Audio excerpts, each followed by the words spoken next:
Assalamualaikum dear students, how are you all? I hope you are all good and doing well in your life. Students, अब जो हमारा अपना next topic start करने जा रहे हैं वो है हुक्स लॉ के बारे में, जो कि हमारा इस नए चैप्टर का सेकंड वाला टॉपिक है। पिछले लेक्चर में हमने डिफॉर्मेशन ऑफ सॉलिड्स को देखा था।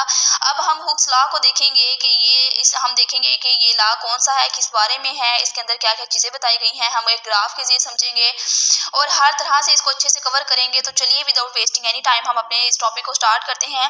बिस्मिल्लाहिर्रहमानिर्रहीम रब्बि ज़िदनी इल्मा रब्बि ज़िदनी इल्मा रब्बि ज़िदनी इल्मा आमीन आमीन।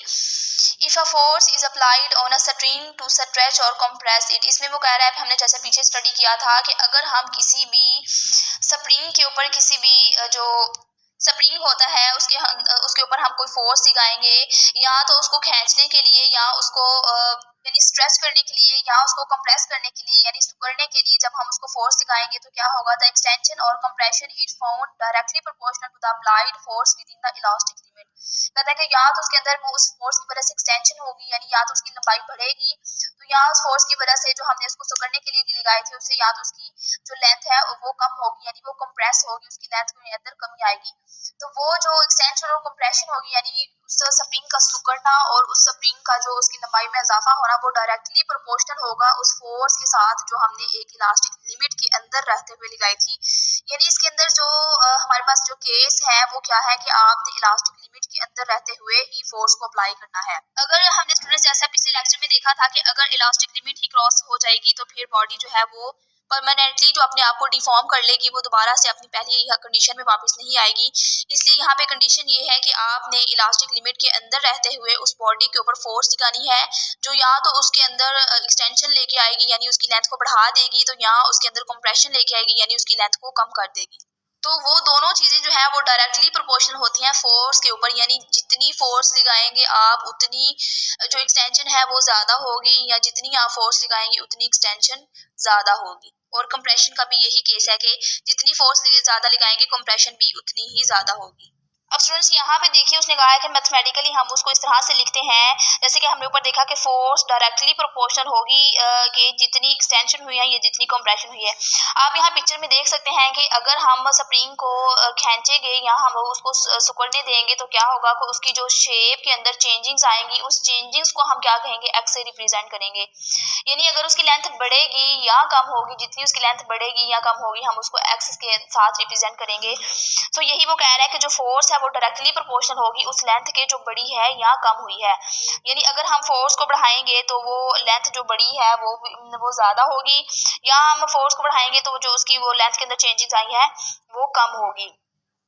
तो ये जो है वो एक दूसरे के डायरेक्टली प्रोपोर्शनल है, यानी फोर्स को बढ़ाने से ये जो लेंथ है जो कम हुई है ज़्यादा हुई है वो भी बढ़ेगी। अब जब हम इस डायरेक्टली प्रोपोर्शनल वाले साइन को ख़त्म करेंगे तो हमारे पास जो एक कांस्टेंट आएगा वो आएगा के। ये रूल हम पढ़ चुके हैं कि अगर कांस्टेंट को हटाया जाए तो उसके साथ दो साइन आते हैं, एक इज इक्वल टू वाला और साथ में एक के आता है। और ये देखिए कि इधर आ गया कांस्टेंट यानी इधर आ गया, और एफ के साथ जो है वो एक्स यहाँ पर आके डिवाइड हो गया, तो ये बटे के अंदर एक ये बन गए इस तरह, एक कोएफिशिएंट हो गया और एक दूसरा नीचे आ गया। सो ये k is equal to F over x, ये हमारे पास एक फार्मूला बन गया। आपने इस फार्मूले को भी और इसको भी अच्छे से नोट डाउन कर लेना है, इसको याद कर लेना है। वेयर के is the constant of proportionality, यानी जो के है वो हमारे पास कांस्टेंट होगा। कांस्टेंट क्या होगा, जब हम इस साइन को हटाएंगे तो ये हमारे पास एक कांस्टेंट आ जाएगा और उसको कहेंगे स्प्रिंग कांस्टेंट, यानी के जो है वो स्प्रिंग कांस्टेंट होगा। ये जो कांस्टेंट की वैल्यू जो होती है ना वो सेम होती है हर जगह पर, और ये कभी भी चेंज नहीं होती, ये हर वैल्यूज के अंदर सेम रहेगी।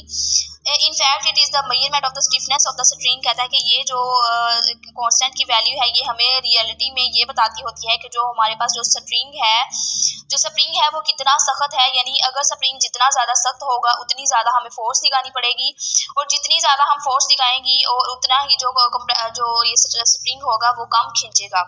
यानी जो के की वैल्यू है जो स्प्रिंग कांस्टेंट है वो असल में हमें जो स्प्रिंग की जो बताता है कि जो स्प्रिंग है वो कितना सख्त है, उसकी सख्ती को बता रहा होता है। अगर तो इसकी वैल्यू ज़्यादा होगी यानी the greater the value of the spring constant, अगर जो ये स्प्रिंग की जो कांस्टेंट की वैल्यू है वो ज़्यादा होगी, यानी अगर स्प्रिंग ज़्यादा सख्त होगा, क्योंकि जो स्प्रिंग कांस्टेंट की वैल्यू है वो हमें स्प्रिंग की सख्ती को बता रही है, और अगर स्प्रिंग की सख्ती ज़्यादा होगी उसकी वैल्यू ग्रेट होगी तो फिर क्या होगा, the greater will be the stiffness और स्ट्रेंथ ऑफ द स्प्रिंग, तो फिर क्या होगा, स्प्रिंग ज़्यादा मजबूत होगा, उसकी जो स्ट्रेंथ है वो ज़्यादा होगी और उसकी जो सख्ती होगी वो ज़्यादा होगी। यानी अगर आप देखिए, आपने खुद भी नोट किया होगा कि एक स्प्रिंग जो थोड़ा जिसकी जो सख्ती होती है वो कम होती है, जैसा ये पेंसिलों के अंदर स्प्रिंग यूज़ हुआ होता है, हम इसको इजीली खींच सकते हैं।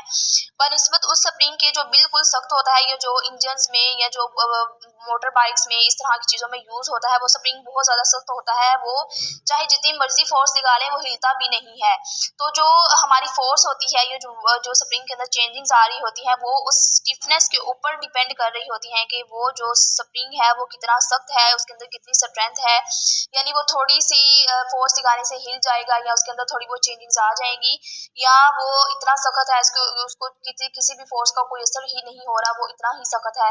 तो जो भी डिफॉर्मेशन आएगी वो स्प्रिंग कांस्टेंट के ऊपर डिपेंड करेगी, यानी जो स्प्रिंग है वो कितना सख्त है, उसके अंदर कितनी स्ट्रेंथ मौजूद है। सो स्टूडेंट्स, आई होप आपको ये वाला कॉन्सेप्ट अच्छे से समझ आ गया होगा। अगर नहीं आया तो आपने प्यारा सा कमेंट करना है जिसमें आपने पूछना है कि इस कॉन्सेप्ट को दोबारा से समझा दीजिए, तो फिर हम दोबारा से आपको समझाने की कोशिश करेंगे। इट्स यूनिट इज न्यूटन पर मीटर। अब स्टूडेंट्स कहता है कि यहाँ से लेकर यहाँ तक उसने जो है ना हमें स्प्रिंग कांस्टेंट के बारे में उसकी सारी एक्सप्लेनेशन बताई है कि स्प्रिंग कांस्टेंट क्या है, उसको क्या कहते हैं, उसके बाद ये असल में होता क्या है, ये कॉन्सेप्ट कौन सा प्रोवाइड करता है।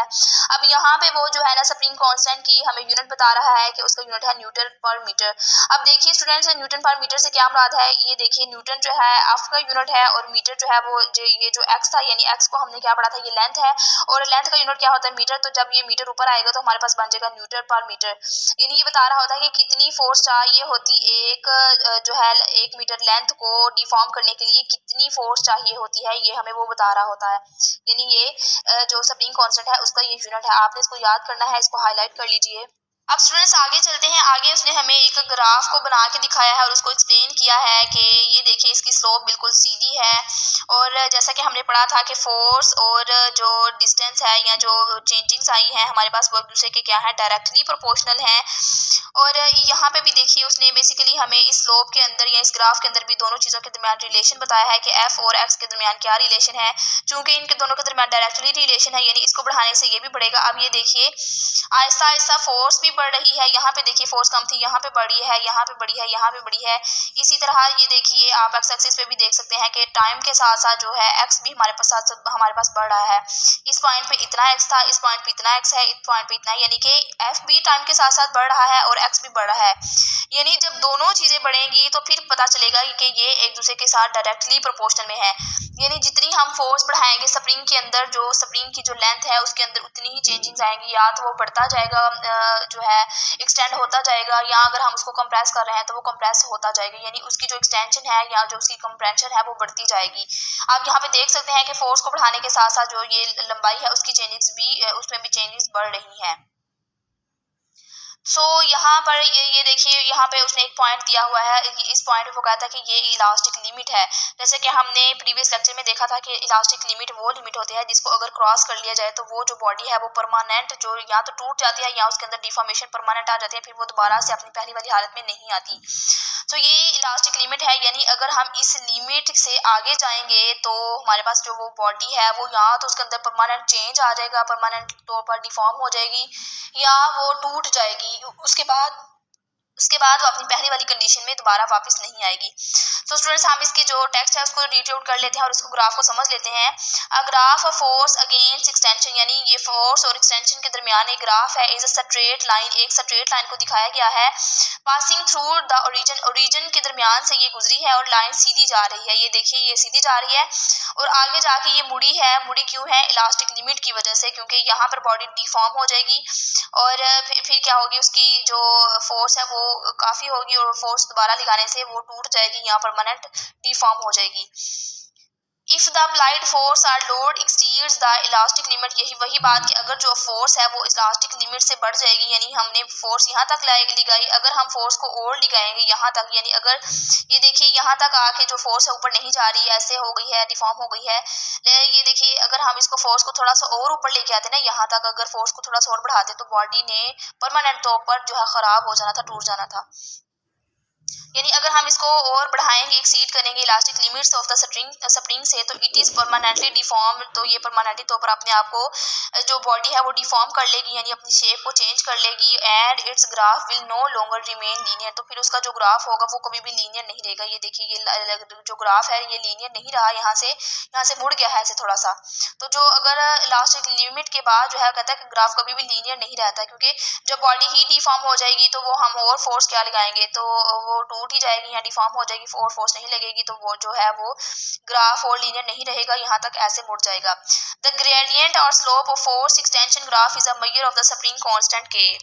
अब स्टूडेंट्स यहाँ पे देखिए, वो कहता है कि जो ये स्लोप है, जो ग्रेडियंट है, जो फोर्स और लंबाई का जो ग्रेडियंट है, फोर्स और लेंथ का जो ग्राफ है, वो हमें ये बता रहा है कि जो स्प्रिंग की कांस्टेंट मिकदार है उसको जाहिर कर रहा है। यानी आसान अल्फाज में हम इस तरह से कह सकते हैं कि जितना ढलवान ज़्यादा होगा या जितनी या ये स्लोप ज़्यादा होगी, स्प्रिंग उतनी ही ज़्यादा सख्त होगी और स्ट्रेंथ वाली होगी। यानी ये ढलवान जितनी ही ज़्यादा होगी, ये बढ़ती जाएगी, क्योंकि ये देखिए, अगर तो स्प्रिंग इजीली स्ट्रेच हो सकता है या वो एक्सटेंड हो सकता है, तो फोर्स लगाने से उसकी लेंथ बढ़ेगी, फोर्स लगाने से लेंथ बढ़ेगी, लेकिन यहाँ तक आगे उसकी इलास्टिक लिमिट आ गई। लेकिन अगर वो जो स्प्रिंग है बहुत ज़्यादा सख्त है, उसको फोर्स लगाने से कुछ भी असर नहीं पड़ा, तो फोर्स ऐसे जाती जाएगी और उसकी जो इलास्टिक लिमिट है वो बहुत ज़्यादा दूर तक आएगी। तो इसलिए जो फिर उसका जो स्लोप होगी वो ज़्यादा होगी, यानी जितनी ज़्यादा स्लोप होगी उतनी ज़्यादा हमें ये बताएगी कि जो स्प्रिंग है वो कितना ज़्यादा सख्त है या वो उसके अंदर कितनी ज़्यादा स्ट्रेंथ मौजूद है। तो जो ये स्लोप है वो हमें असल में ये बता रही होती है कि कम फोर्स लगाने से या ज़्यादा फोर्स लगाने से जो स्प्रिंग है उसके अंदर कितनी चेंजिंग्स आती हैं, उसकी जो लेंथ है उसमें कितना इजाफा हो रहा है या जो उसकी लेंथ है वो कितनी ज़्यादा कम हो रही है। यानी ये हमें एक्सटेंशन और कंप्रेशन के बारे में बता रहा होता है। तो आप इस स्लोप को अच्छे से देख लीजिए और समझिए कि किस तरह ये स्लोप जो है ये हमें जो कांस्टेंट है, स्प्रिंग कांस्टेंट, उसको समझने में किस तरह से हेल्प आउट करती है।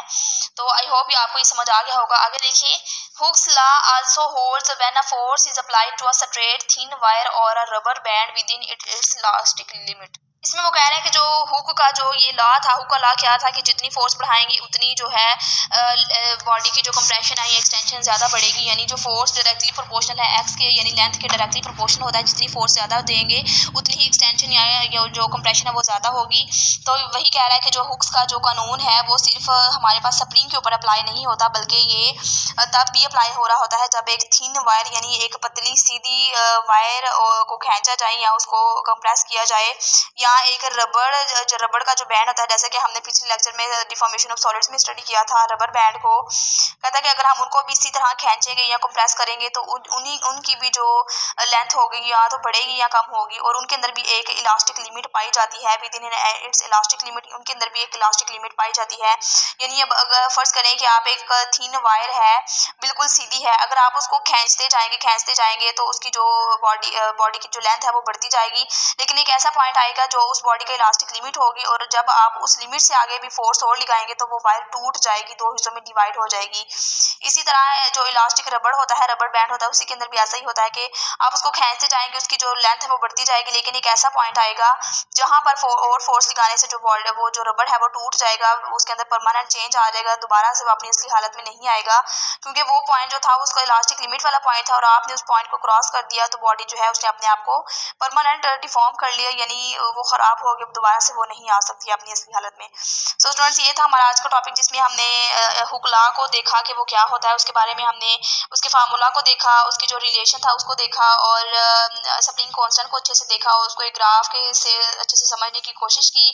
फिर हमने देखा कि ना सिर्फ ये स्प्रिंग का बल्कि और भी चीज़ों पर अप्लाई हो रहा होता है, जैसे एक थिन वायर है या रबर बैंड होता है, तो लेकिन एक इलास्टिक लिमिट के अंदर रहते हुए। तो आई होप कि आपको ये वाला लेक्चर अच्छे से समझ आ गया होगा। अगर आपको ये लेक्चर अच्छे से समझ आया हो तो इस वीडियो को लाइक कीजिएगा और एक प्यारा सा कमेंट लिखिएगा, और इस वीडियो को अपने दोस्तों के साथ शेयर कीजिए और हमारे चैनल को सब्सक्राइब कीजिए, ताकि हर आने वाला लेक्चर आपको सबसे पहले पहुंच सके। मिलते हैं नेक्स्ट वीडियो में, जो कि हमारी होगी एप्लीकेशन हुक लॉ के ऊपर। तब तक के लिए अपना ख्याल रखिएगा, अपने प्यारों का ख्याल रखिएगा। बाय बाय, अल्लाह हाफिज़।